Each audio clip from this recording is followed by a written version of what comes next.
Söz versin. Kendinizden. Rahmat.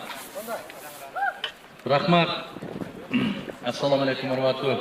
Ağalar, prezidentlik şaylığının joluguşularının gündörü bizden Deylik'te, İspana şaharında ötütağız. Gelgeningizlerge çoğun rahmat. Bizden programmalardı, oy fikirlerdi. Rahmat. Rahmat. Rahmat. Rahmat. Allah razı olsun. Söyle olayın ama. Rahmat. Allah razı olsun. Rahmat. Barın görüp oturasızlar, barın bilesizler. Programma sizlerge tanış. Mümkün bolsa soru cevaptan başlasak kanday olur? Sizlerin sorularınızlara cevap verip keteversek, oşanın içinde bizim programmalarda emne var ekenini bilesizler. Programmamыздың kanday ekenini mağa karaganda sizler jattap aldыңыздар. Sebep, telefondan görüp otasızlarбы bizim bolgon жерлердеки жолугушууларды? Gördünüzдөр mü? Oşanan ulam sorular bolsa bere veriңиздер. Vakit ayabay tar, barçı üjeler ayabay köp, кезексиз шайлоо болуп, вакыт ушунчалык кыска мөөнөттө өтүп атат. Кээде айтып калышат. Мына азыр саат 2'de деп айттык. Балдар айтып атат, элдер эми келип баштаптыр, бир аз токтоп туруп барбайлыбы дейт. Жок, биз айткан убадага бек турушубуз керек дагы. 2'de ушул жерге келишибиз керек. 2'ge 2 минут калганда келдик, токтодук. Аллахка чексиз шүгүрлөр болгон болсун. Ошол убадада дайым бекем турганды бизге насип эткен болсун. Урматтуу Адахамад Умаров Испана шаарында кош келипсиз дейт. Алладан болуп сиз президент болуп калсаңыз, нацизмге кандай карайсыз дейт. Нацизм деген нерсе не деген сөз билесиздерби өзү?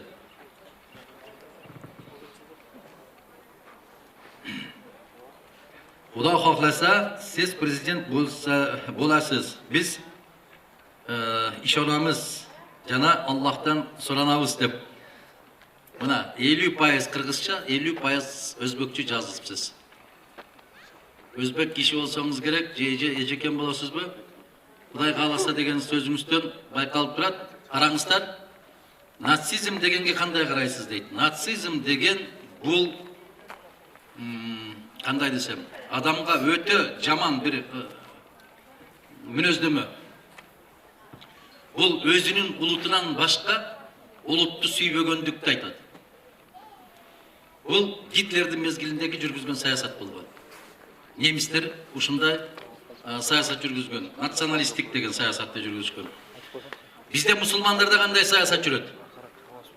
Мусулмандарда улуттарды бөлсөң, элди бөлсөң, Аллахтын каарына каласың, каргышына каласың дейт. Бизде мусулмандарда мына ушундай кылып бөлүнбөйт. Партияга бөлүнсө дагы дин, дил бөлүнбөйт. Себеп, акыретке барганыңызда сизди сурабайт. Кыргызсыңбы, тажиксыңбы, өзбөксүңбү, уйгурсуңбу, дунгансыңбы деп сурабайт.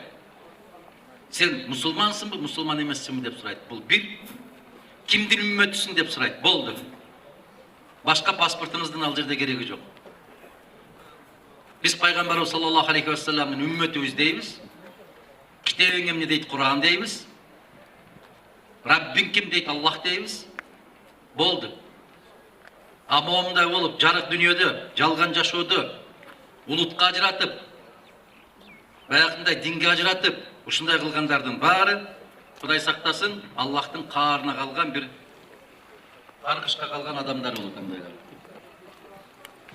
Урматтуу Адахан Кесенбаевич, өзүңүз жакшы билесиз, Кыргызстанда криминал чорный дегендер айыл өкмөттөн баштап кадрды ошолор коет. Бүгүн мурдагы криминал чорныйлар баары Sadır kagып öttü. Siz gelseniz sizni dagы başkarbayбы? Siz urmattoo menen Leylektin patriotu deydi. Endi har bir adam özünden göz karandı. Kimdi kara başkarat, kimdi ak başkarat. Men sizlerge aytıp koyayım. Biz kim bolgon кезибизде дагы bizdi namus başkarat. Bizdi iman başkarat. Bizdi elibizдің ıyık kaada saltı başkarat. Bizdin ata-babalarыбыздын aytıp ketken akıl nasihatlары başkarat. Bizdi hiç kim başkara albaydı. Bizdi akıl başkarat. Mına ушундай. Эгерде ошондой чорныйлар көбөйүп кетти деп атасыздар, көбөйүп кетсе ошолорду азайталы. Алардан коркуунун эч кандай кажети жок. Урматтуу Адахан энем, сиз Leylek элинен капа болбоң. Leylek эли сизди колдоп келген, колдой берет. Жөжөнү күздө санайбыз деген. Сиз менен, Leylek эли сиз менен дейт. Мен Өзгөрүш айылынан тургуну Мурзаев Абдулатиф дейт. Рахмат, Абдулатиф мырза, биз билебиз. Сиз эмнеге мен капа болушум керек Leylek элинен? Азыраак келдиңер деппи? Мен кече бир жерде жыйында айттым, дагы ошону кайталап коёюн. Мынау жерде отурганыңыздардын баарыңыздарды сиздердин жүрөгүңүздөр айдап келди. Сиздерди бусика салып ташып келген жок.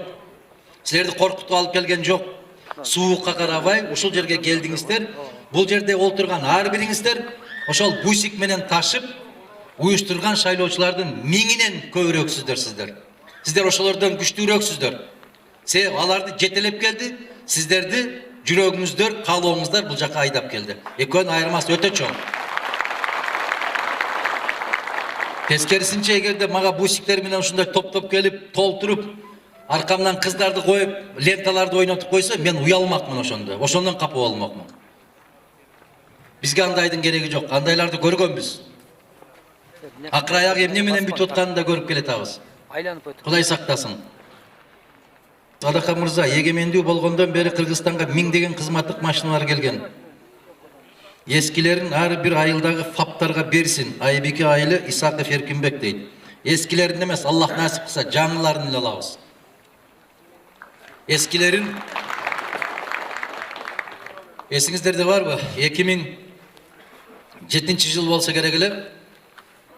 Кыргызстандагы ар бир айыл өкмөттүн жетекчисине түз жерге Жигули, тоолуу жерге Нива менен 450 машинаны айыл өкмөттөрүн камсыз кылып коюлган. Кыргызстандагы алыскы ооруканалардын баарына тез жардам машиналары жеткирилген эле.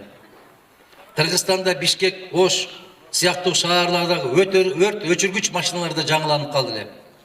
Кыргызстанда 1200 трактор алып келинип, дыйкандарга таратылып берилди эле. Эсибизде ошол нерселер. Биз ошол саясатты кайрадан улантабыз. Кудай кааласа. Ассаламу алейкум. Урматтуу Адахан Сымбай, жыл өткөн сайын эл азайып баратат. Алла колдосун, сизди бул инкылап болгону калдык. Биз анкылап болгону калдык. Ушуну чечесиздер дейт. Эл азайып бараткан жок, эл көбөйүп баратат. Элдин саны өссүн, Кудай ушуну кут кылсын. Бирок Кыргызстанды таштап көп киши чыгып баратат. Ой жүгүрткөн, акыл эси ордунда, баягы инем жазгандай патриот инсандар башка жакка чыгып кетип калып атат. Тилекке каршы. Мына былтыркы эсеп кысап менин колумда бар. Кыргызстандан 220 000 Кыргызстандын жараны сыртка чыгып кетиптир. 225 000 Өзбекстандын жараны Кыргызстанга туруктуу жашоого көчүп өтүп келиптир. Биздеки жумуш, биздеки турмуш, биздеки жашоо мына ушундай болуп атат. Биз көчмөн көчүп атабыз. Биздин ордубузга баягы бошоп калган жерге адамдар келип атат. Биз башка жактарга барып бошогон жерде элеп атабыз. Биз бошоткон жерлерге башка адамдар келип жайгашып атат. Эмне үчүн ушундай болуп атабыз биз? Биз дайым жакшы нерсени издеп жүрө береткенбиз. Leylekten жакшы турмушту издеп Ошко барабыз. Оштогулар жакшы турмушту издеп Бишкекке кетет. Бишкектегилер андан да жакшыраак турмушту көздөп Москвага кетип баратат. Кандай дейсиңер? Исфанадан туугандар Исфанага келет, Исфанадагылар Баткенге көчөт. Mına ошентип кубулуш жүрүп отурат. Эгерде биз өз туулуп өскөн жерибизде өзүбүз калалы деген болсок, ошого жараша мамлекетти курушубуз керек. Ал мамлекет ушундай шайлоолордо курулат. Шайлоолордо биз кандай кылып шайлап атабыз? Бизге тийип кетпесин баарыбызга. Бирок кой аксагы менен миң дейт. Акча алып дагы шайлап атабыз. Уурусунда шайлап атабыз, өзүңүз айткандай чорныйсында шайлап атабыз. Ошол чорный кимдин депутаты?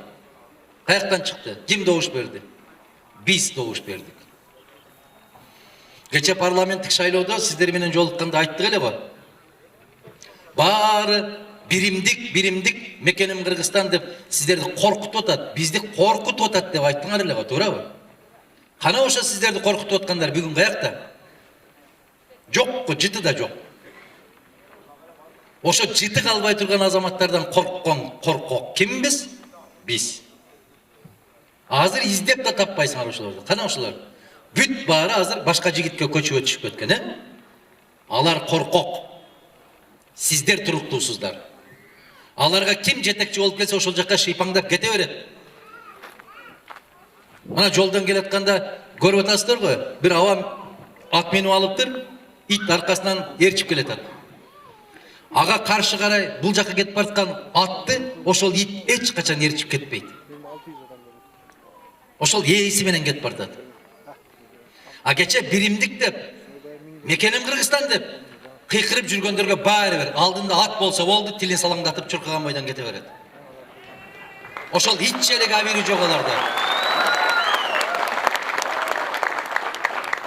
Бир койрукту көрүш керек да, үстүндө карап койбойт, кожоюн ким отурат деп. Койрукту көрдү, шыйпаңдап кетти аркасынан. Ошолорго салыштырганда сиздер туруктуусуздар, сиздер баатырсыздар, сиздер улуусуздар. Эч качан аларга ориентир жасабаңыздар. Жардан ары карай кулап кеткен болсо дагы ит кете берет куйрукту ээрчип. Ошого көнгөн кичинесинен. А биз карайбыз, ээси барбы аттын үстүндө бирөө жарым деп. Алакан Кимсанбаевич, мен Сүлүктүдөн 1-чи группа инвалид Афганес Имматкул Исмаилов дейт. Мурда сизди колдоп жүргөндөр азыр чоңдордон айыл башчыларга чейин салырды колдоп жүрөт же акча алдыбы? Энди Алла билет дейт. Алла билет, бирок сиз деле билип турасыз. Билбесеңиз жазбайт элеңиз да. Имматкул аке, Кудай кааласа сиз болочок президент дейт. Биринчи биз акмактарды кечириң дейт. Кечирип, экинчи жакшы эл болмок. Алладан сизге окшогон жакшы адамды коет дейт. Иншалла. Бизден кеткен болсо кечирип коем дейт. Мына караңызчы, биринчи топтогу майып Афган согушунда катышып келген агабыз экен, Имматкул дейт. Имматкул аба, сиздин ден соолугуңузду Кудай бекем кылсын, эч кимге эч качан кор кылбасын. Биз ар бир намазыбызда тилеген тилектерибиз ушул. Аллах сүйгөн пендем десең, өзүңдөн башка бирөөгө муктаж кылбагын деген тилектерди кылабыз.